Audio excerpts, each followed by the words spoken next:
आइए डिस्कस करते हैं रिफ्रैक्शन फिनोमिना। आपको याद होगा मैंने रिफ्लेक्शन में आपको ये बताया था सबसे पहले कि इमेज का जो फॉर्मेशन होता है वो डेविएशन के कारण होता है। इमेज का जन्म ही रे के डेविएशन से होता है। ये आप सबसे पहले पढ़ चुके हैं। अब जितने कारण, ये भी आपने पढ़ा था कि जितने प्रकार के डिवाइसेस या जो भी कारण होंगे, कॉज होंगे रे को डेविएट कराने के, वो सभी एक चीज़ का और कारण बनेंगे और वो है इमेज बनाने का। तो जब जब रे का डेविएशन होगा तब तब इमेज का फॉर्मेशन होगा। आपने सबसे पहले पढ़ा कि रिफ्लेक्शन फिनोमिना से रे का डेविएशन होता है। अब आप पढ़ने जा रहे हैं रे के डेविएशन का एक और तरीका, और वो है रिफ्रैक्शन का फिनोमिना। रिफ्रैक्शन के फिनोमिना से भी रे में डेविएशन होता है। लेकिन ये फिनोमिना है क्या, जरा देखिए, बताता हूं मैं आपको। देखिए जब रिफ्रैक्शन की बात आती है तो दो अलग अलग मीडियम की बात आती है। जैसे मान लें एयर ग्लास, एयर वाटर। अच्छा, मीडियम जो होना चाहिए वो ट्रांसपेरेंट होना चाहिए, ऐसा मीडियम जिसमें रे एंटर कर जाए। अरे भाई, वाटर है, ग्लास है, डायमंड है, ग्लिसरीन है, ये सब मीडियम।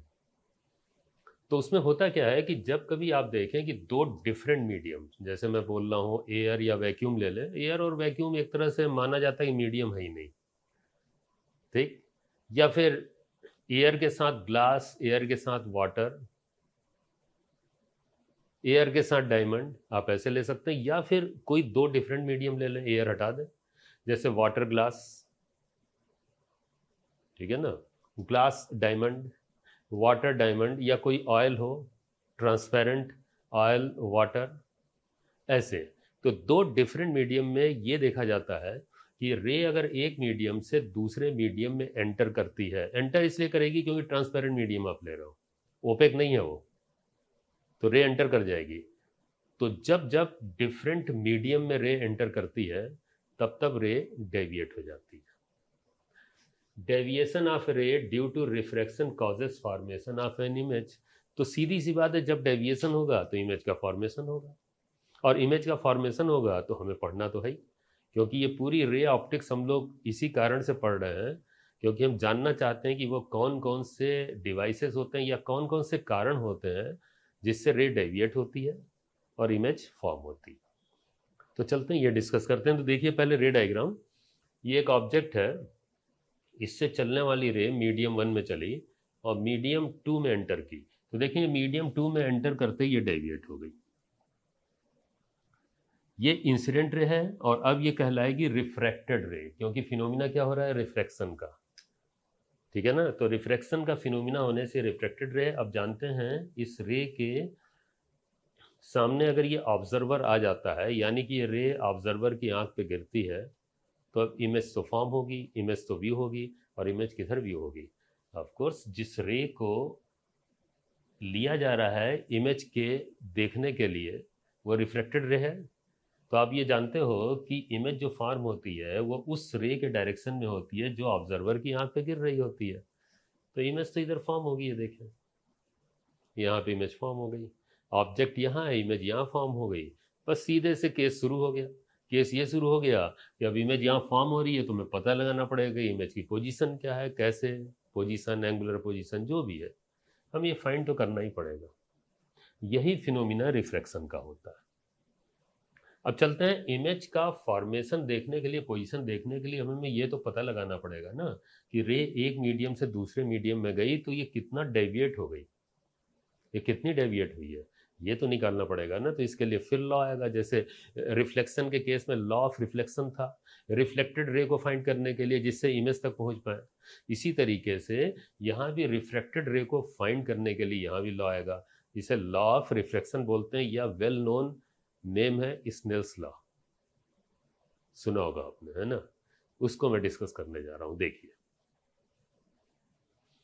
लॉ ऑफ रिफ्रैक्शन या स्नेल्स लॉ बहुत सिंपल सा लॉ है।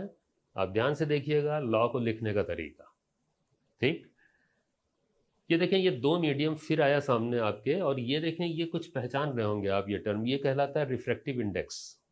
मीडियम का रिफ्रैक्टिव इंडेक्स ये म्यू 1 और म्यू 2 सुना भी होगा। जैसे वाटर का रिफ्रैक्टिव इंडेक्स आपने सुना होगा 1.33, ग्लास का सुना होगा 1.5।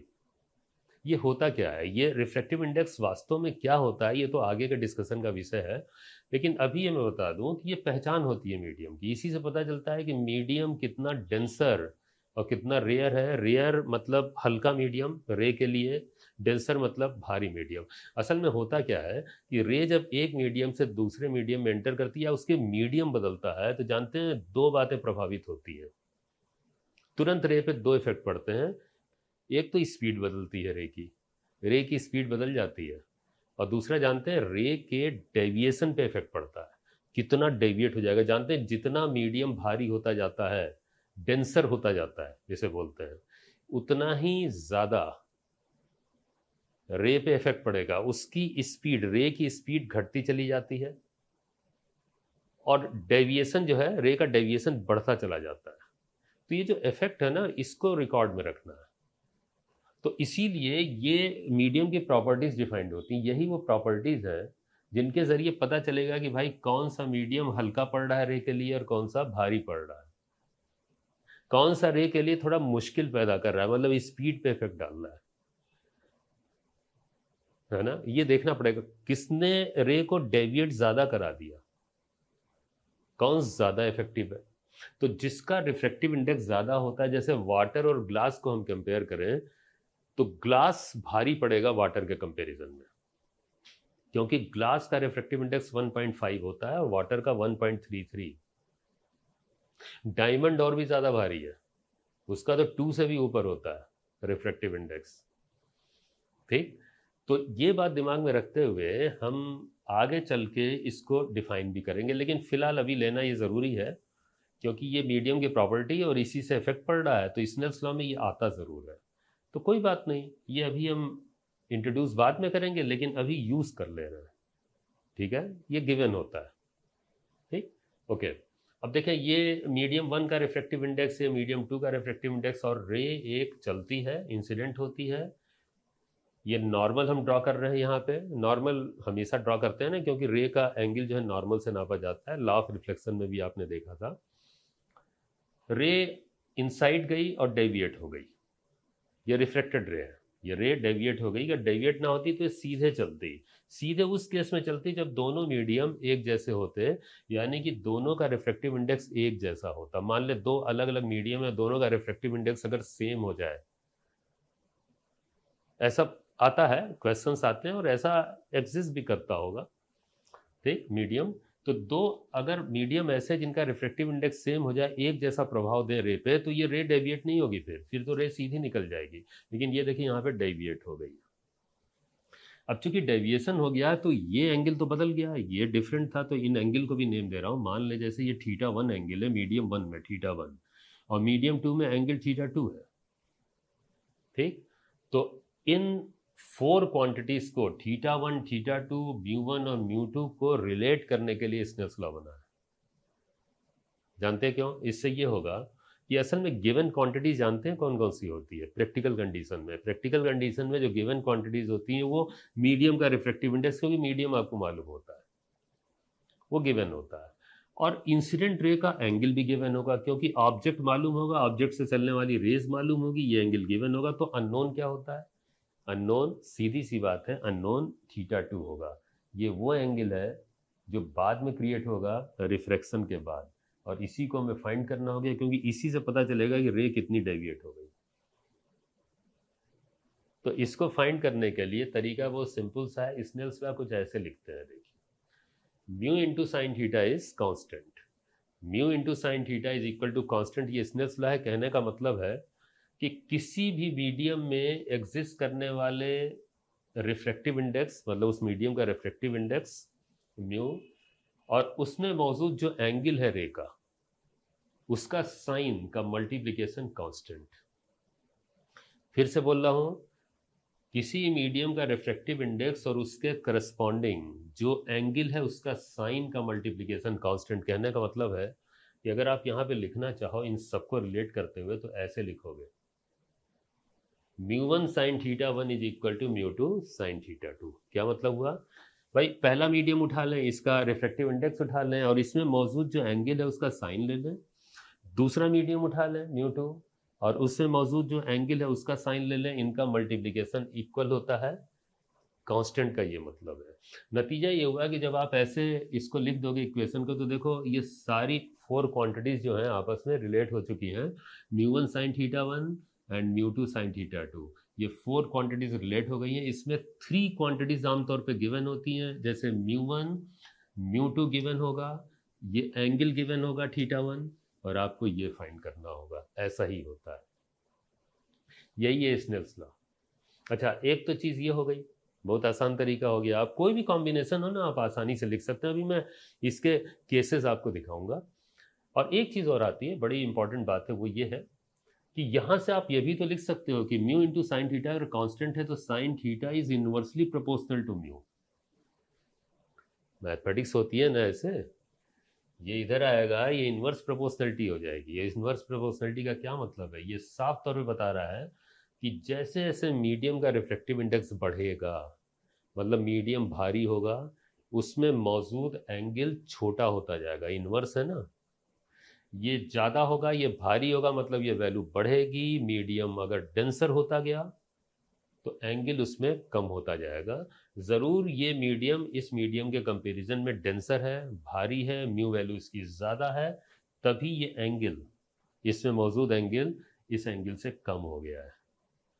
ये दिमाग में रखिएगा, मीडियम के भारी होने के साथ एंगल कम होता चला जाता है। In a denser medium angle of the ray with normal is found to be less. Denser medium है ना, less in comparison to the angle in the rarer medium. भारी मीडियम में एंगल कम मिलता है। If mu 2 is greater than mu 1, जैसा कि दिख रहा है इसमें, अगर म्यू 2 म्यू 1 से ज़्यादा है, मतलब म्यू 2 डेंसर है म्यू 1 के कंपैरिजन में, तो ऑफ कोर्स यहाँ पे एंगल जो होगा, इसमें मौजूद जो एंगल होगा थीटा 2, वो लेस होगा थीटा 1 से। ये है स्नेल्स लॉ और इसको यूज़ करके मैं दिखाता हूँ। ठीक, आसान है, बड़ा आसान है यूज़ करना। देखिए कुछ कॉम्बिनेशन मैं दिखाता हूँ, उसमें इसको लिखते हैं रिलेशन को कैसे होगा। देखिए एक केस 1 ले रहा हूँ, वाटर और ग्लास का कॉम्बिनेशन। रे कैसे चल रही है, रे एंटरिंग ग्लास फ्रॉम वाटर, मतलब रे जो है वाटर में चल रही होगी और ग्लास में एंटर कर रही है, एंटरिंग ग्लास फ्रॉम वाटर। ऐसे देखिए, देखिए ये वाटर और ये ग्लास, ये वाटर का रिफ्रैक्टिव इंडेक्स, ये ग्लास का। रे कुछ ऐसे चल रही है जैसा केस 1 में दिया है, वाटर में चलती हुई ग्लास में एंटर करती है। अब मान लें ये एंगल आई दे दिया, जैसा आप जानते हो इंसिडेंट रे को के साथ जो एंगल बनता है वो एंगल ऑफ इंसिडेंस कहलाएगा। रिफ्रैक्टेड रे के साथ जो एंगल बनेगा, मतलब नॉर्मल से, वो एंगल ऑफ रिफ्लेक्शन कहलाएगा। इनको रिलेट करना है, तो रिलेट करने में आपको क्या करना है, म्यू और साइन थीटा का मल्टीप्लिकेशन कांस्टेंट रखना है। तो लिखने का ये तरीका है, देखिए यहाँ पे, यहाँ से शुरू करिए ऊपर से, ये आई से, तो mu W into sine i, mu W into sine आई, मतलब रिफ्रैक्टिव इंडेक्स मीडियम का और उसमें मौजूद एंगल का साइन का मल्टीप्लिकेशन में बोल रहा हूँ। तो mu W into sine i is equal to, बोलिए, yes, mu G into sine r, mu G into sine r. ये देखिए ऐसे, ये आ रहा है ना, देखिए mu into sine theta constant है, तो मैं ये बोल रहा था mu W into sine i is equal to mu G into sine r. ये हो गया रिलेशन। और इस रिलेशन में वैल्यूज जो गिवन होंगी उसे रख के दूसरी वैल्यू फाइंड कर लो, मतलब जो अननोन होगा। इतना ही तो करना है। वैसे एक परंपरा होती है sine i upon sine r लिखने की, मैंने देखा है स्नेल्स लॉ में, तो वो भी यहीं से आप लिख सकते हो। अगर आप रेशियो लिखना चाहो तो ये लिख सकते हो sine i upon sine r, ये इधर आएगा ना साइन आर, तो ये हो जाएगा mu G upon mu W. ये देखिए भाई, ये इधर आएगा तो म्यू डब्ल्यू इस तरफ जाएगा। ये हो गया रिलेशन। लेकिन आपको ये रटना नहीं है रिलेशन, हाँ ये गलती मत कीजिएगा ये रटने की, यहीं पे लिखना है और यहीं से सॉल्व कर लेना है। क्योंकि जानते हैं मैं इसलिए कह रहा हूँ ये रटना नहीं है, क्योंकि ये पलट भी सकता है। Mu W upon mu g भी हो सकता है sine i upon sine r, और कंफ्यूज हो जाएंगे आप। जानते कैसे? देखिए मैं आपको दिखाता हूँ। देखिए ये वाटर ग्लास का कॉम्बिनेशन है, इसमें रे जो है वो वाटर से ग्लास में एंटर कर रही है। इसका उल्टा भी तो हो सकता है, रे रिवर्सिबिलिटी फॉलो करती है। तो चलिए रे ग्लास से चल के वाटर में तो एंटर कर सकती है ना, तो केस टू यही है। केस टू में अ रे एंटरिंग वाटर फ्रॉम ग्लास। तो अब की बार रे डायग्राम कैसे बनाएंगे? ग्लास से चलते हुए इंसिडेंट रे ग्लास में हो गई और ये वाटर में रिफ्लेक्ट हो गई, एंटर कर गई। ठीक, ये एंगल आर हो गया, ठीक है ना। अब आप लिखिए रिलेशन। अब आप लिखेंगे स्नेल्स लॉ से, तो mu into sine theta is constant. क्या लिखेंगे? आई से शुरू करें तो देखें mu G into sine i, mu G into sine i is equal to, बताइए, yes, mu W into sine r. तो mu G into sine i is equal to mu W into sine r, ऐसे लिख दें, हो गया relation. कितना आसान है। और देखिए अब की बार sine i upon sine r लिखेंगे तो sine i upon sine r is equal to, इस बार mu W upon mu G हो गया, उल्टा हो गया। याद आ रहा है? पिछला वाला जो स्लाइड है उसमें mu G upon mu W था। मैं दिखाता हूँ दोनों को, ये देखिए एक साथ, ये देखिए, ये पहले वाला था mu G upon mu W, और ये दूसरा वाला है म्यू डब्ल्यू अपॉन म्यू जी। कंफ्यूजिंग हो जाता है, तो ऐसे नहीं याद करना चाहिए इसे। सिंपल है, याद क्या करना है इसमें, सीधे उसी समय लिखिएगा इस कॉन्सेप्ट से, बिल्कुल सही हो जाएगा। यहीं से केस को सॉल्व कर लेना, यही तरीका है एक्यूरेसी के साथ वर्क करने का, और कभी भी कंफ्यूजन नहीं होगा। तो हमेशा स्नेल्स लॉ यहां से लिखिएगा, mu into sine theta is constant. और दिखाते हैं आपको केसेस। जैसे केस 3 है, एयर या वैक्यूम। एयर या वैक्यूम जो होता है उसका रिफ्रैक्टिव इंडेक्स 1 लिया जाता है। ये मिनिमम वैल्यू होता है रिफ्रैक्टिव इंडेक्स का, एब्सोल्यूट रिफ्रैक्टिव इंडेक्स का, क्योंकि एयर या वैक्यूम कोई मीडियम नहीं है। ये माना जाता है एयर भी इतनी हल्की है कि उसे भी मीडियम के तौर पर नहीं लिया जाता है जनरली। ठीक, तो एयर हो या वैक्यूम में एक ही बात है। इसका मतलब यहाँ पे मीडियम एक ही है। तो ऐसा अगर कॉम्बिनेशन हो, जनरली ऐसा होता है कि कोई भी मीडियम होता है उसके सराउंडिंग में एयर आ जाती है।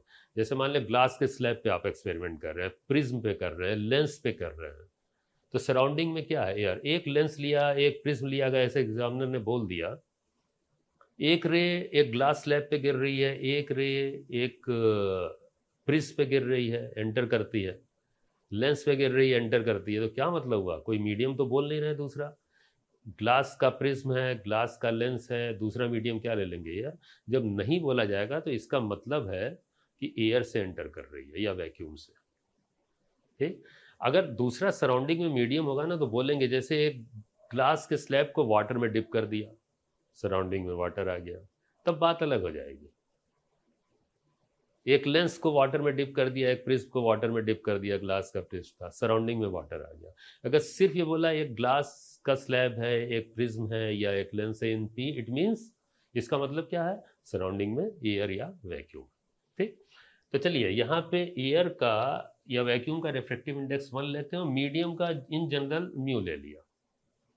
ठीक, केस है रे entering a medium from air और वैक्यूम। एक रे एयर या वैक्यूम से मीडियम में एंटर कर रही है, ये देखिए, ये मीडियम में एंटर कर गई। फिर वही बात है, ये आई ले लिया, ये आर ले लिया, angle of incidence, angle of reflection, और रिलेट कर लेते हैं। तो रिलेट करने में देखिए कैसे लिखेंगे, ये होगा 1 into sine i, 1 into sine i is equal to mu into sine are.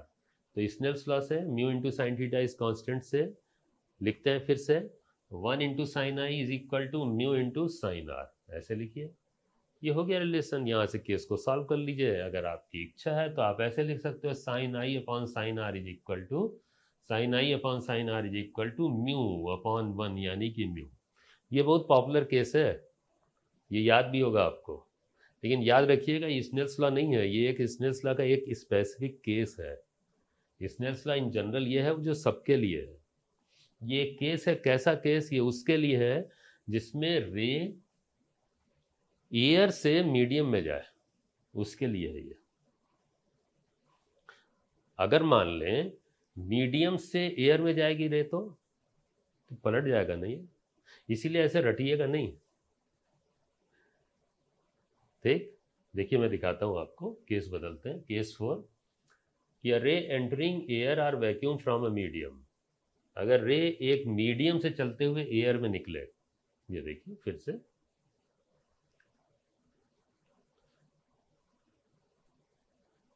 है ना ऐसे। अब ये देखें, एयर में चल रही थी, मीडियम में चल रही थी और एयर में निकल गई। अब ये है आई, ये है आर, ठीक।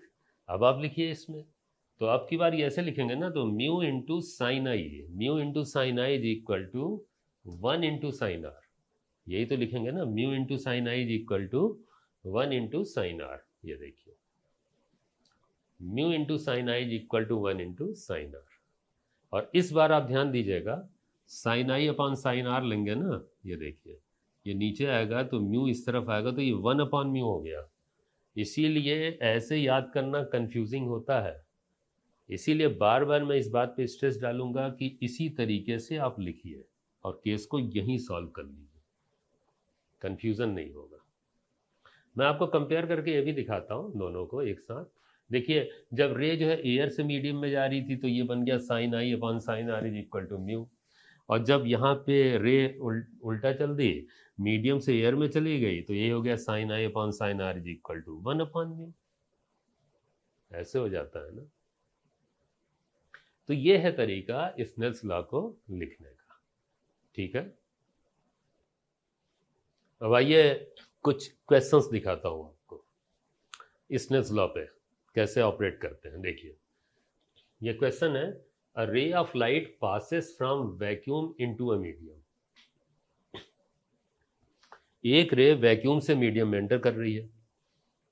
If the angle of incidence and angle of reflection are 60 degree and 45 degree respectively, दोनों दे दिया, आई और आर दोनों दे दिया है। Find refractive index of the medium. तो सीधा सा स्नेल्स लॉ का यूज करना है, सिंपल क्वेश्चन है, वैल्यू आप पुट करो और रिफ्रैक्टिव इंडेक्स फाइंड कर लो। देखो कैसे, ऑप्शन जरा ध्यान दीजिएगा, इसमें दिखा देते हैं आपको क्या आएगा। देखिए, तो केस जो क्वेश्चन में है उसमें ये वैक्यूम और मीडियम की बात कर रहे हैं। आप जानते हो वैक्यूम का रिफ्रैक्टिव इंडेक्स 1 लेते हैं और मीडियम का म्यू ले लिया, जिसे हमें फाइंड करना है। रे वैक्यूम से मीडियम में एंटर कर रही है जैसा कि क्वेश्चन में दिया हुआ है, और एंगल्स भी दिए हैं। इसमें कह रहे हैं एंगल ऑफ इंसिडेंस 60 डिग्री है और एंगल ऑफ रिफ्रैक्शन 45 डिग्री, ये सब गिवन है क्वेश्चन में। हमें ये म्यू फाइंड करना है। चलिए लिखते हैं, सीख तो लिया ही आपने। तो क्या होगा, 1 इंटू साइन 60 होगा कि नहीं, 1 into sine 60 is equal to, बोलिए, यस, म्यू इंटू साइन 45। तो 1 into sine 60 is equal to mu into sine 45 लिखते हैं। देखिए 1 into sine 60 is equal to mu into sine 45। अब साइन 60 और साइन 45 की वैल्यू आप रखो और कैलकुलेट कर लो म्यू, क्या दिक्कत है। साइन 60 आपको मालूम ही होगा, इतना तो मालूम होना चाहिए, √3/2 होता है, जबकि साइन 45 की वैल्यू होती है 1/√2। रख दें, ये देखिए 1, ये √3/2 हो गया, ये 1 है, और ये म्यू और साइन 45 इज 1/√2, और इसे सॉल्व कर लें। तो म्यू को तो यहीं रहने दें, √2 को इधर ले आए, तो √2 इधर आके मल्टीप्लाई होगा, या फिर इस 2 को √2 से आप कैंसिल कर सकते हो, ये ज़्यादा अच्छा है। तो यहाँ से म्यू आ जाएगा, ये देखिए क्या किया गया, √2 इधर ले आए, तो √2 इधर मल्टीप्लाई किया तो √2 इंटू √3/2, ये आ गया इधर ना ऐसे। अब इस √2 से ये 2 कैंसिल होगा, तो कितना हो जाएगा, नीचे √2 हो जाएगा ना, ठीक। तो ये कितना आ गया, म्यू इज इक्वल टू √3/√2। और इसे आप ऐसे भी तो लिख सकते हो कि म्यू इज इक्वल टू √3/2, ठीक है ना। ऑप्शन है एक, ये आंसर आ गया। तो इतना आसान होता है फाइंड करना, ऐसे लिखा जाता है, ठीक है। अगला क्वेश्चन आपको दिखाते हैं। देखिए ये CPMT में आया हुआ क्वेश्चन है। देखिए, a ray of light passes from vacuum into a medium of refractive index mu. चलिए भाई, रे जो है फिर वैक्यूम से मीडियम में जा रहा है, रिफ्रैक्टिव इंडेक्स इस बार म्यू दिया हुआ है। The angle of incidence is found to be twice the angle of refraction. ये जरा ध्यान दीजिएगा कैसे लिखा हुआ है, angle of incidence i is found to be twice the angle of refraction, मतलब जो एंगल आर है उसका डबल है आई। चलिए इसका यूज कर लेंगे। तो कह रहे then the angle of incidence is, तो एंगल ऑफ इंसिडेंस पूछ रहे हैं, और देखें यहाँ जो वैल्यूज दी हुई है वो म्यू के टर्म्स में दी हुई है। तो चले फिगर बनाते हैं और स्नेल्स लॉ से सॉल्व कर लेते हैं, आ जाएगा देखिए बड़ी आसानी से। देखिए क्वेश्चन के मुताबिक जो फिगर बनेगी उसमें यह है कि वैक्यूम से फिर मीडियम में रे एंटर कर रही है, वैक्यूम का रिफ्रैक्टिव इंडेक्स 1 और मीडियम का म्यू दिया हुआ है क्वेश्चन में इस बार, ठीक। और एक बात ध्यान दीजिएगा जरा, एंगल में एंगल आई हमने 2 थीटा लिया और आर को थीटा, क्योंकि इसमें कह रहे थे कि एंगल आई एंगल आर का डबल है, तो ये करने के लिए आपको ये करना पड़ेगा, इसे थोड़ी देर के लिए थीटा मान लें तो ये ट्वाइस थीटा हो जाएगा। डबल हो गया कि नहीं, ऐसे कर लें तो क्वेश्चन में जो बात दी हुई है वो पूरी हो जाएगी। अच्छा, अब सिंपल आपको म्यू वैल्यू फाइंड करना है, नहीं आई फाइंड करना है म्यू के टर्म्स में। तो स्नेल्स लॉ से शुरू हो जाए, तो देखिए लिखते हैं, तो 1 into sine 2 theta, 1 into sine 2 theta is equal to mu into sine theta, ठीक है ना भाई। तो देखिए 1 into sine 2 theta is equal to mu into sine theta, ये लिख दिया। और देखिए अब यहाँ पे साइन 2 थीटा क्या हो जाएगा, ट्रिग्नोमेट्री का फॉर्मूला याद है, एक्सपेंड कीजिए साइन 2 थीटा को, करना पड़ेगा।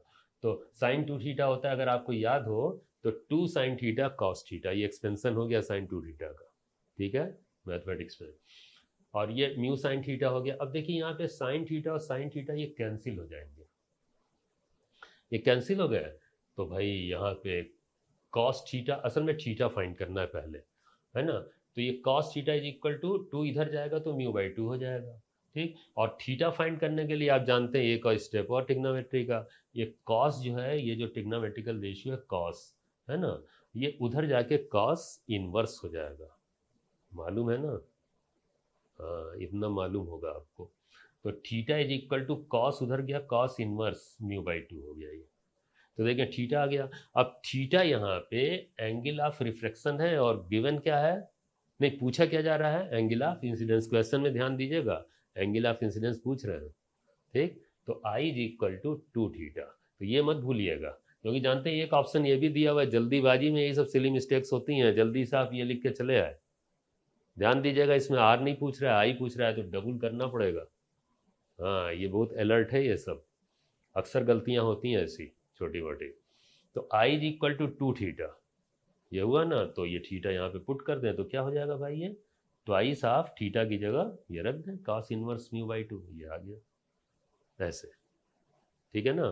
तो मुश्किल नहीं है, स्नेल्स लॉ का इस्तेमाल दिखा रहा हूँ आपको, ठीक। नेक्स्ट क्वेश्चन देखिए, ये जेई मेन का क्वेश्चन है, पढ़ते हैं। कंसीडर अ लाइट रे travelling in air is incident into a medium, air से मीडियम में ऑफ रिफ्रैक्टिव इंडेक्स, ये कुछ वैल्यू दी है √2n, ठीक है। The incident angle is twice that of refracting angle, ये देखिए फिर वही बात जो अभी अभी क्वेश्चन किया, एकदम वैसी बात तो कर दी इन्होंने, मतलब वही क्वेश्चन ही है। आप देखो ये जो क्वेश्चन अभी कब का आया हुआ है, जरा हम दिखाते हैं आपको। ये CPFT में इतना पुराना क्वेश्चन है, मेडिकल का कंपटीशन होता है ना, ये इतना पुराना, और यही क्वेश्चन जो है रिपीट हुआ है, आप देखो सेम क्वेश्चन है जेई मेन में और 2022 में। तो ऐसे पुराने क्वेश्चन जो है आ जाते हैं रिपीट हो, सेम क्वेश्चन है, बस एक फर्क है इसमें, जानते हैं क्या, देखो इसमें ये तो ठीक है ना, incident angle is twice that of refracting angle, बात तो वही हो गई। Then the angle of incidence will be, i पूछ रहे हैं, बात बिल्कुल वही है, लेकिन बस फर्क ये है कि वहाँ म्यू दिया था रिफ्रैक्टिव इंडेक्स, यहाँ रिफ्रैक्टिव इंडेक्स इतना दे दिया। तो इसमें उतना पार्ट तो वैसे ही कर लें, करना क्या है दोबारा, अभी अभी आपने देखा, तो यहाँ तक तो हम लोग सॉल्व ही कर चुके थे अभी, ठीक।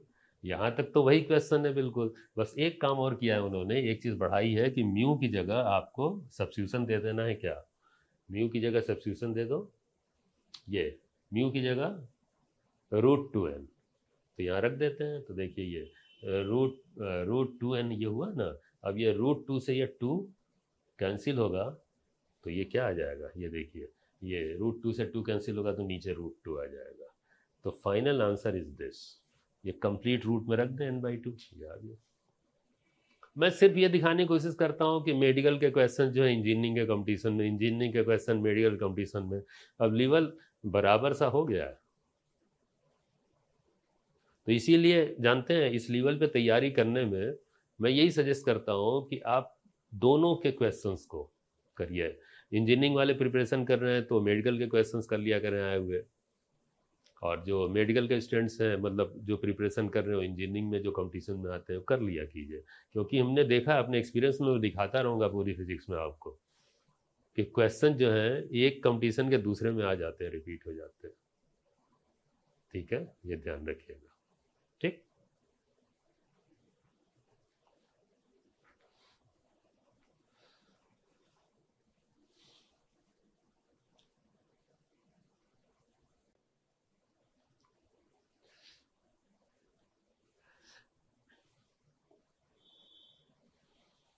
अब मैं एक बहुत यूज़फुल बात करने वाला हूँ, एक ट्रिकी बात। एग्जामिनर की साइकोलॉजी को रीड करते हुए कुछ ऐसी चीज़ें मैं बताने वाला हूँ जिससे आगे के केसेस यानी क्वेश्चन जो है रिफ्लेक्शन के, मोस्ट ऑफ द क्वेश्चन आप ओरली ज़बानी सॉल्व करने लगोगे। हर जगह मैं कुछ ना कुछ ऐसा आपको दिखाऊंगा ज़रूर, कुछ इस तरह का मैजिक। जैसे उधर आपने देखा था रिफ्लेक्शन में वी के डायग्राम पढ़ा था, है ना, उससे केसेस पहले ही विजुलाइज करके आप सॉल्व कर लेते थे। ऐसे ही यहाँ पे मैं आपको कुछ इतने अच्छे यूज़फुल कॉम्बिनेशंस में स्नेल्स लॉ पे दिखाने वाला हूँ जिसका यूज़ करना एग्जामिनर के लिए निहायत ज़रूरी हो जाता है, या उसकी बाउंडेशन है कि उन्हीं कॉम्बिनेशन पे स्नेल्स लॉ पे क्वेश्चंस या इससे संबंधित जितने भी रिफ्रैक्शन के केसेस हैं उस पर वो बनाता है और खूब यूज़ करता है। वो भी बताऊँगा उसका रीज़न क्या है। तो पहले वो कॉम्बिनेशन में दिखाता हूँ आपको क्या मतलब उस कॉम्बिनेशन से मतलब है ये जो 4 क्वांटिटीज़ हैं इनका कुछ स्पेसिफिक कॉम्बिनेशन जिनको फ्रीक्वेंटली यूज करता है एग्जामिनर। देखिए क्या मतलब हुआ।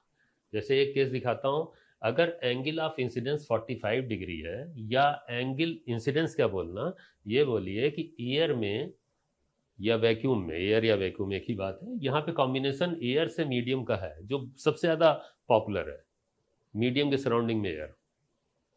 ठीक, अगर एयर या वैक्यूम का कॉम्बिनेशन किसी मीडियम के साथ है और एक में एंगल 45 डिग्री मतलब एयर या वैक्यूम में, और मीडियम में एंगल 30 डिग्री हो, तो इसमें फिर ये म्यू वैल्यू इस कॉम्बिनेशन में 45 30 म्यू वैल्यू क्या आएगी आप निकाल सकते हो स्नेल्स लॉ से। चलिए फाइंड करते हैं। तो 1 इंटू साइन 45 इस म्यू इंटू साइन 30। ठीक है ना, ये क्लियर है? अब तो क्लियर हो चुका है, इतनी बार हम लोग यूज़ कर लिए। चलिए इसे आगे बढ़ाते हैं, सॉल्व करते हैं। तो sine 45 is 1/√2 and sine 30 is 1/2। ये रखता हूँ, तो ये देखिए 1 इंटू 1/√2 एंड म्यू इंटू 1/2। तो म्यू इज इक्वल टू, ये 2 इधर आएगा, तो ये 2/√2 हुआ, और 2√2 से कैंसिल होकर ये √2 आएगा। ठीक, तो ये रिफ्रैक्टिव इंडेक्स ये देखिए √2। अब मैं कहना क्या चाहता हूँ, ये जो रिफ्रैक्टिव इंडेक्स निकालने का तरीका है तो स्नेल्स लॉ से है, लेकिन आपको एक कॉम्बिनेशन इसको याद करना पड़ेगा, वो ये है, ये ध्यान दीजिएगा। अगर एक एंगल 45 है और दूसरा 30 है तो उसके करस्पॉन्डिंग म्यू वैल्यू √2 होती है, और √2 का अगर एक्सपेंशन आप कर दें तो ये 1.41 होता है।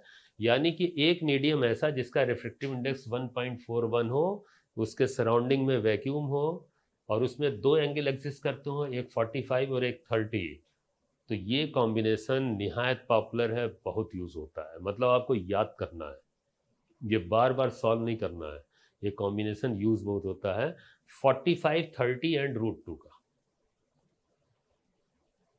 ठीक, इसके अलावा कुछ और कॉम्बिनेशंस में दिखाता हूँ आपको जिनको इसी तरीके से फाइंड किया गया होगा, वो ये है देखिए। और कॉम्बिनेशंस इन जनरल ये देखिएगा, एक तो यही है जो अभी आपने देखा 45 30 का √2। एक कॉम्बिनेशन ये बहुत पॉपुलर है, 60 30 पे म्यू वैल्यू √3 मिलती है। अगर एंगल ऑफ इंसिडेंस 60 हो जाए, या एंगल एयर में 60 हो जाए और मीडियम में 30 हो जाए, तो उसके करस्पॉन्डिंग म्यू वैल्यू अब कैलकुलेट नहीं करना है, याद कर लीजिए √3 आता है, ये 1.73 के बराबर होता है। एक कॉम्बिनेशन ये है ग्लास का, जो बहुत पॉपुलर है। ग्लास का रिफ्रैक्टिव इंडेक्स 1.5 होता है, और इसमें अगर एंगल 30 डिग्री एक मिल रहा है तो दूसरा होगा 48.5 डिग्री। ये 3 कॉम्बिनेशन सबसे ज़्यादा यूज होते हैं, ठीक है। और एक कॉम्बिनेशन और जो यूज हो सकता है, कम यूज होता है लेकिन आ सकता है, वो है 60-45 का। इसके करस्पॉन्डिंग रिफ्रैक्टिव इंडेक्स √3/2 होता है, जिसकी वैल्यू 1.22 होती है। इनको आप याद कर लीजिए, याद कर लीजिएगा, बहुत ज़्यादा बेनिफिशियल होगा आपके लिए। अब मैं बताता हूँ इसके पीछे लॉजिक, क्यों मैं स्ट्रेस डाल रहा हूँ इसको याद करने के लिए। देखिए, ये जो कॉम्बिनेशन है ये पॉपुलर क्यों है, क्योंकि देखो एंगल जनरली आप क्या एक्सपेक्ट करते हो, ये जो एंगल दिया होगा वो क्या दिया होगा। आप जानते हो कि यहाँ पे जब स्नेल्स लॉ लिखते हैं तो साइन ऑपरेटिव होता है, sine theta 1, sine theta 2, sine i, sine r. अच्छा, आप ये बताएं कि साइन जो है, जो टिग्नोमेट्रिकल रेशियो है, उसमें वो कौन कौन से एंगल पॉपुलर है जिस पे आप वैल्यूज जानते हो। 30 डिग्री, 45 डिग्री, 60 डिग्री। आप जानते हो साइन 30 1/2 होता है, साइन 45 1/√2 होता है, साइन 60 √3/2 होता है। अब ये बताओ कि 30, 45 और 60 और 90, साइन 91 जो कम यूज होता है वो 90 उस केस में जिसमें रे ग्रेस करती है। लेकिन ये जो वैल्यूज हैं ये बहुत इस्तेमाल होती हैं, 30, 45, 60। अच्छा, इसके अलावा कोई और वैल्यूज क्यों नहीं इस्तेमाल होती हैं? इसलिए नहीं इस्तेमाल होती हैं कि उनके करस्पॉन्डिंग वैल्यू हम लोग को याद नहीं होता है, किसी को नहीं याद होता है, बहुत रेयर होता है जो याद रखें। याद रखते ही नहीं, वो कैलकुलेट करना पड़ेगा। जैसे मान ले, मैं एग्जांपल दूं, मान ले 30, 45, 60 का तो याद है आपको। हम कहें कि एक एंगल जो है, इसमें से कोई एंगल हमने कह दिया भाई, एंगल जो है वो 33 डिग्री है।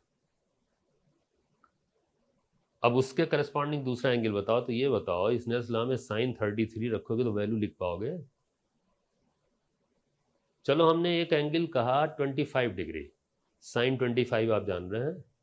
नहीं जान रहे हैं ना। मैंने एक एंगल कहा 35.7, लिख पाओगे?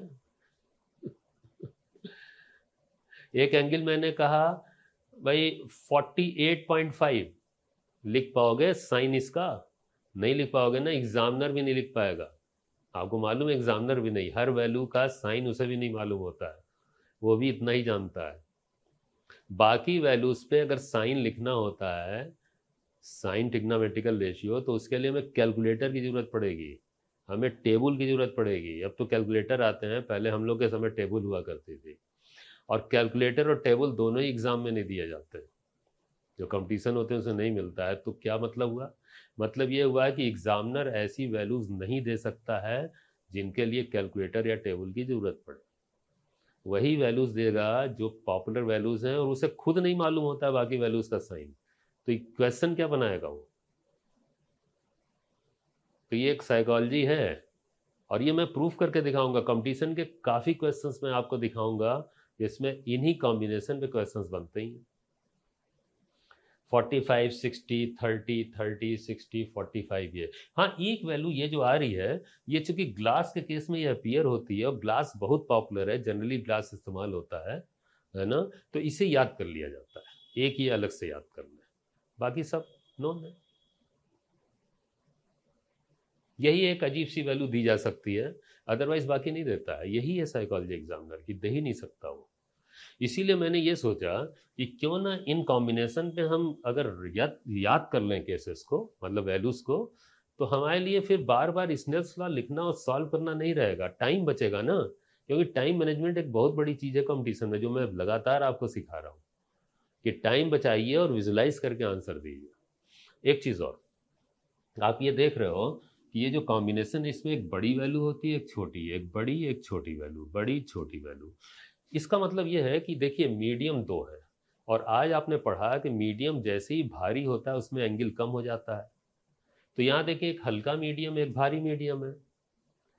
तो सीधी सी बात है, इस कॉम्बिनेशन में जो कम एंगल होगा वो मीडियम में होगा, भारी में, भारी मीडियम में। और जो बड़ा एंगल होगा वो किस में होगा, हल्के मीडियम में। हल्के मीडियम में क्या आ रहा है, यहाँ तो एयर ही है या वैक्यूम है, वैक्यूम के साथ कॉम्बिनेशन ना मीडियम का। तो एक वैक्यूम है या एयर है और एक मीडियम है। तो सीधी सी बात है, ये जितने कॉम्बिनेशन है, चूंकि एयर मीडियम की बात कर रहे हैं, तो ये बड़े वाले एंगल हमेशा एयर में होंगे, ये दिमाग में रखिएगा। बड़े वाले एंगल हमेशा एयर में होंगे और छोटे वाले एंगल जितने भी हैं ये सब मीडियम में होंगे। चाहे रे मीडियम एयर से मीडियम में जाए या मीडियम से एयर में, वो तो रे रिवर्सिबिलिटी फॉलो करती है, लेकिन रे के पलटने से एंगल नहीं पलटता है। एंगल ये हमेशा छोटा रहेगा, चाहे ये एंगल ऑफ रिफ्रैक्शन हो या एंगल ऑफ इंसिडेंस हो। इस मीडियम में ये छोटा रहेगा और इस मीडियम में जो हल्का है उसमें बड़ा रहेगा। समझ रहे हैं ना बात। चाहे रे किधर से किधर जाए, ये हमेशा एयर में बड़ा वाला एंगल और छोटा वाला एंगल हमेशा मीडियम, ये दिमाग में रखिएगा। अब जैसे मान लें मैं ऐसी ओरली क्वेश्चन एराइज करूं, मैं कहूं कि भाई ऐसा है, एक मीडियम है जिसका रिफ्रैक्टिव इंडेक्स √2 है, एक मीडियम है जिसका रिफ्रैक्टिव इंडेक्स √2 है, उसमें एक रे 45 डिग्री पे गिरती है, एक रे 45 डिग्री पे गिरती है। बताएं किस एंगल पे एंटर करेगी। अब आपको कैलकुलेट नहीं करना है, √2 गिवन है, 45 डिग्री बोल रहे हैं कि उस पर रे गिर रही है मीडियम पे, कितने पे एंटर करेगी, 30 डिग्री पे एंटर कर जाएगी। सीधे बताइए क्यों सॉल्व करेंगे आप। वहीं पे अगर क्वेश्चन ऐसे बनता है कि एक रे एक मीडियम में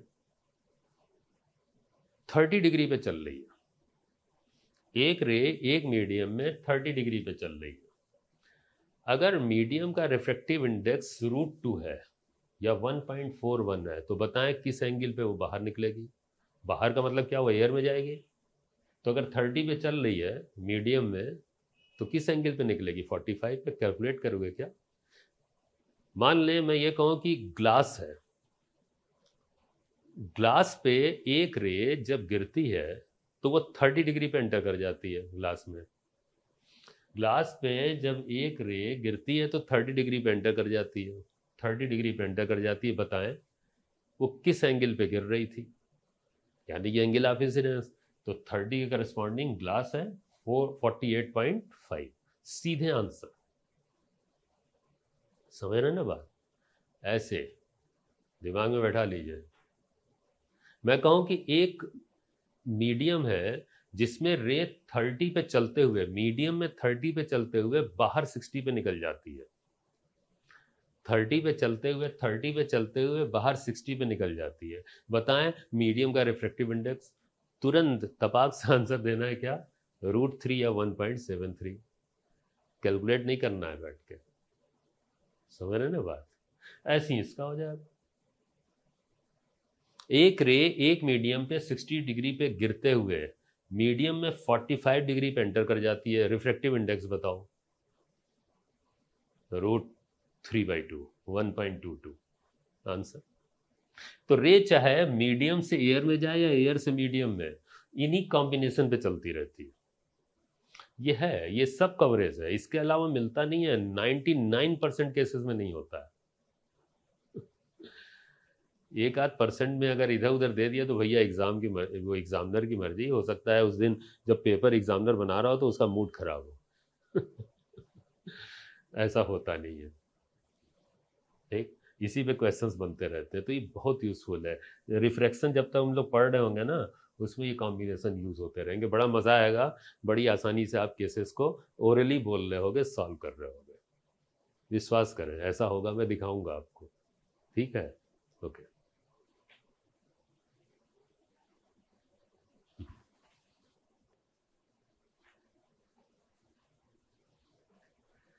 आइए अब आपको एक प्रैक्टिकल दिखाते हैं। रिफ्रैक्शन फिनोमिना हम लोगों ने पढ़ा, उस पर एक प्रैक्टिकल देखें।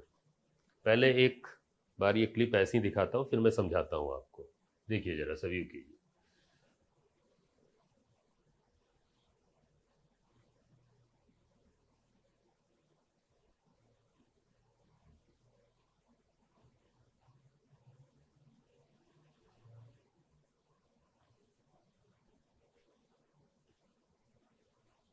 आपने देखा, समझ में आया आपको। चलिए मैं क्लियर करता हूँ।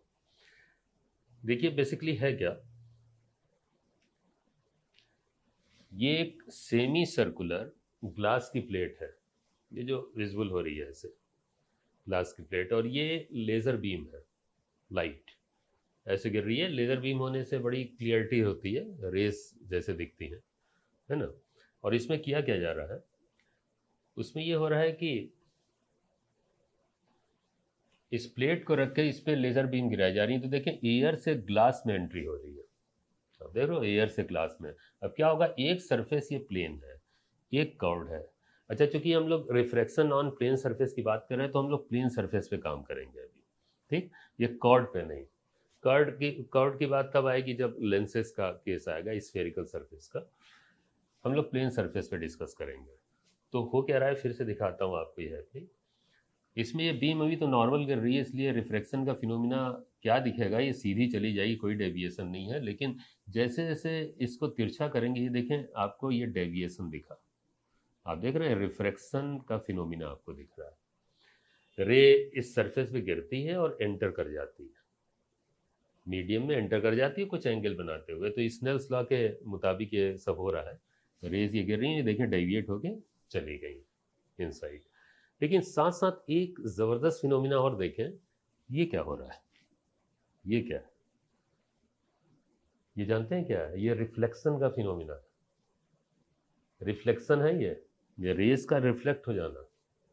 अब आप सोचोगे कि ये तो रिफ्रैक्शन का फिनोमिना चल रहा है, ग्लास की प्लेट है, रिफ्लेक्शन कैसे हो रहा है।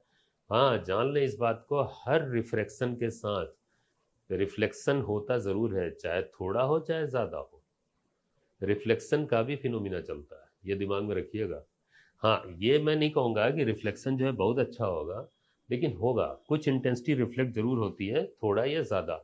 और अगर आपने टोटल इंटरनल रिफ्लेक्शन का फिनोमिना कभी सुना हो, खैर मैं आगे डिस्कस करूँगा, उसे TIR बोलते हैं, टोटल इंटरनल रिफ्लेक्शन। उसमें तो रिफ्रैक्शन के केस में 100% रिफ्लेक्शन हो जाता है, मतलब टोटल इंटेंसिटी रिफ्लेक्ट हो जाती है। लेकिन वो तब होता है जब रे डेंसर से रेयर में जाने की टेंडेंसी रखे।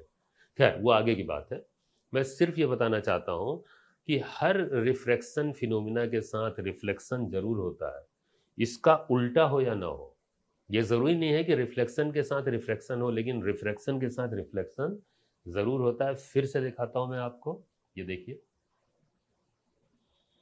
ये रिफ्रैक्शन फिनोमिना हो रहा है ना। रे ऐसे अभी सीधी जा रही है, अभी ऐसे ऐसे घुमाएंगे जैसे जैसे, ये देखिए डेविएशन शुरू हुआ। और देखेंगे अभी रिफ्लेक्शन दिखना शुरू होगा, रिफ्रैक्शन के साथ ये देखिए रिफ्लेक्शन भी होना शुरू हुआ, ये देखिए, और काफ़ी प्रोमिनेंट हो गया रिफ्लेक्शन। तो ये रिफ्रैक्शन है, ये रिफ्लेक्शन है, दिमाग में रखिए, क्योंकि इस पे भी क्वेश्चंस आते हैं। मैं अभी तुरंत दिखाता हूँ आपको इस पे क्वेश्चन, ठीक है। लेकिन एक चीज़ ये जरूर बता दूं कि अभी अभी आपने वो कॉम्बिनेशन जो पढ़े हैं, है ना, जो डाटा पढ़े हैं स्नेल्स लॉ पे, वो यहाँ पे एप्लीकेबल है।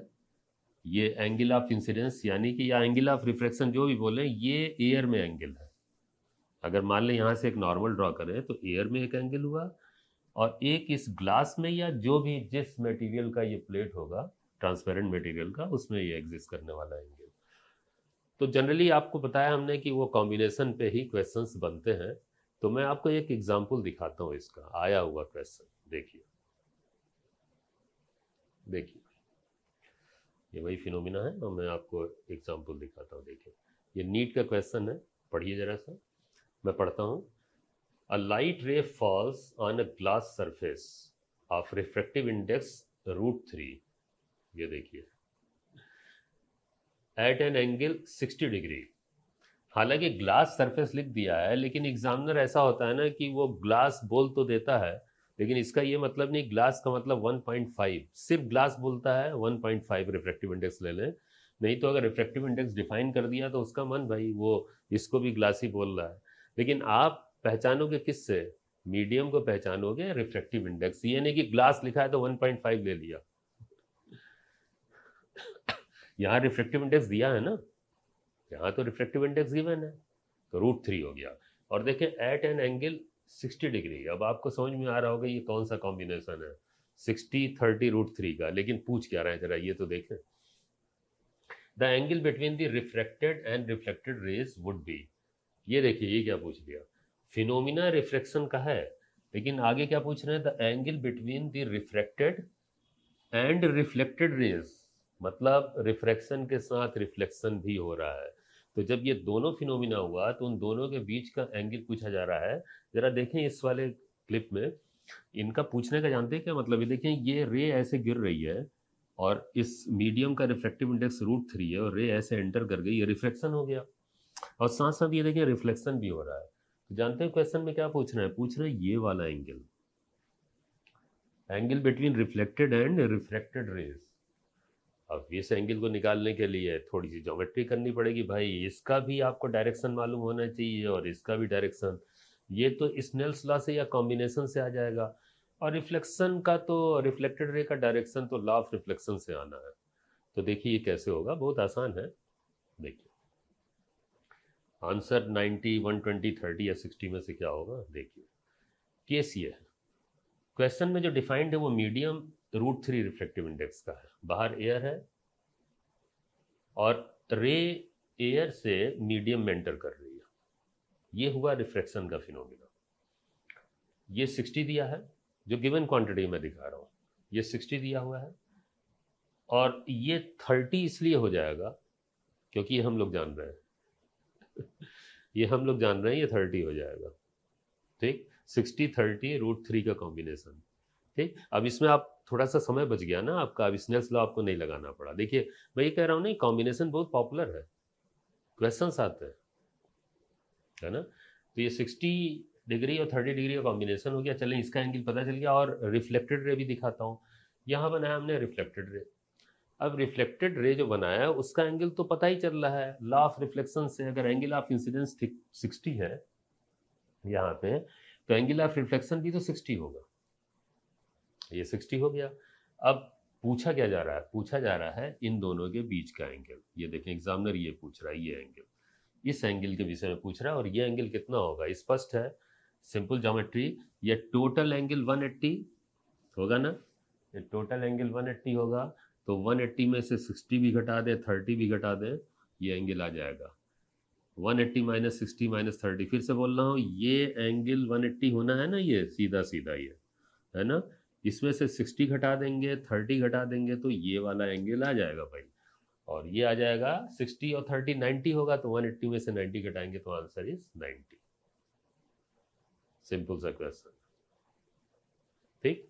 तो मैं ये दिखाना चाहता था कि ये कैसे ये कॉम्बिनेशन यूज होता है, देखिए, ठीक। अब क्वेश्चन बनाने के लिए एग्जामिनर बहुत कुछ चीज़ें पूछ सकता है, लेकिन स्नेल्स लॉ पे अगर मान ले बनता है, रिफ्लेक्शन में तो यूज होता ही रहेगा स्नेल्स लॉ, तो इन कॉम्बिनेशन पे बनता है, और भी क्वेश्चंस आएंगे आगे, बहुत सारे केसेस में ऐसा अपीयर होगा, ठीक है।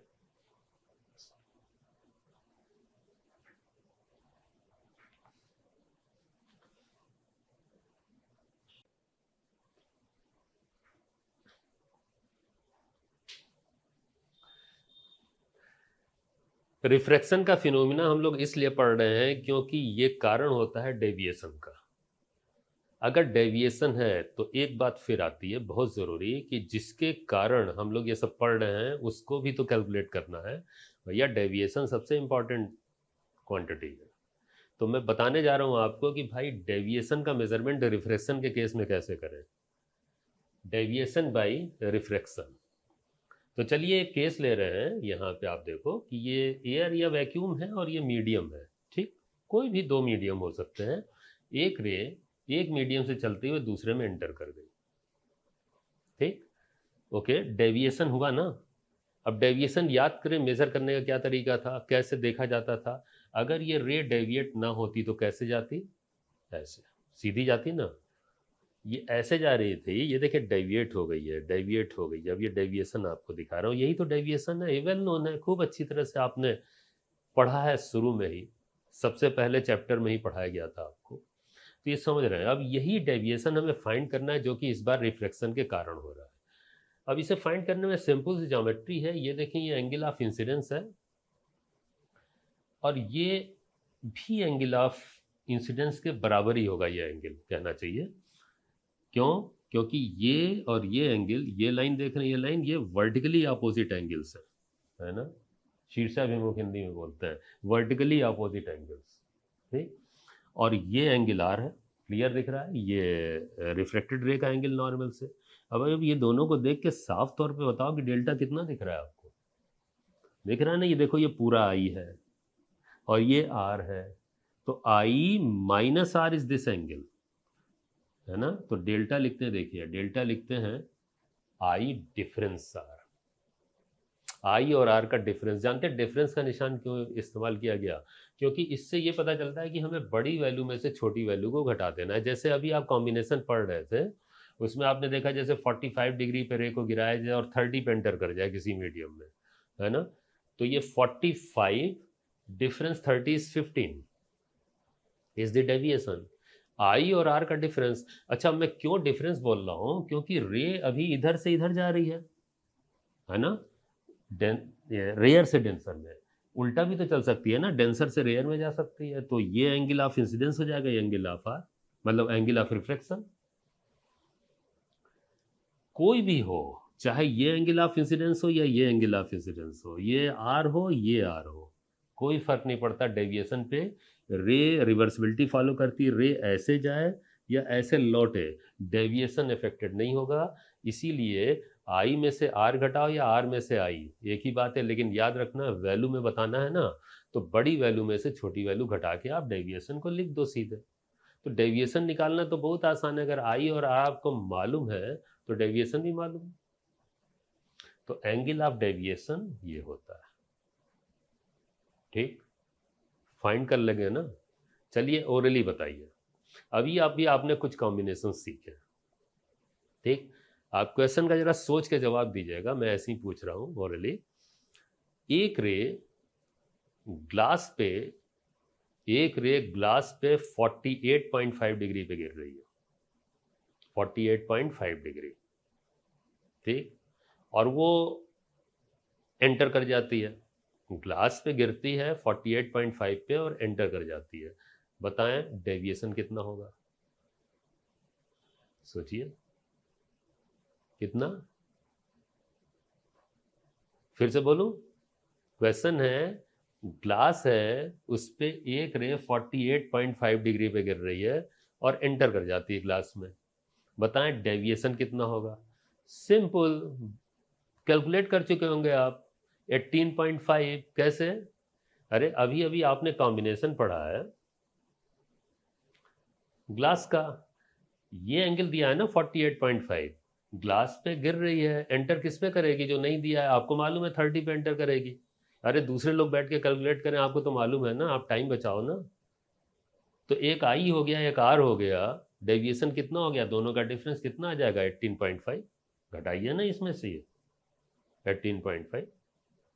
अगर मान लें मैं एक क्वेश्चन बोलूं कि एक मीडियम है जिसका रिफ्रैक्टिव इंडेक्स √3 है, रिफ्रैक्टिव इंडेक्स √3 है, उसमें एक रे 30 डिग्री पे चलते हुए, मीडियम में 30 डिग्री पे चलते हुए रे बाहर निकल गई, डेविएशन बताओ। यस 30 डिग्री, कैसे? 30 पे चली, रिफ्रैक्टिव इंडेक्स √3 है, बाहर कितने पे निकलेगी? 60 पे। 60 और 30 का डिफरेंस कर लो, बड़ी वैल्यू में से छोटी वैल्यू घटा दो, क्या आएगा? 60 डिफरेंस 30 इज 30। इस केस में डेविएशन 30 होगा, इस केस में 18.5 डिग्री होगा, इस केस में 15 डिग्री होगा डेविएशन, और इसमें कितना होगा? इसमें भी 15 आएगा डिफरेंस। ये फिक्स है, यही क्वेश्चंस बनते हैं, समझ रहे हैं ना।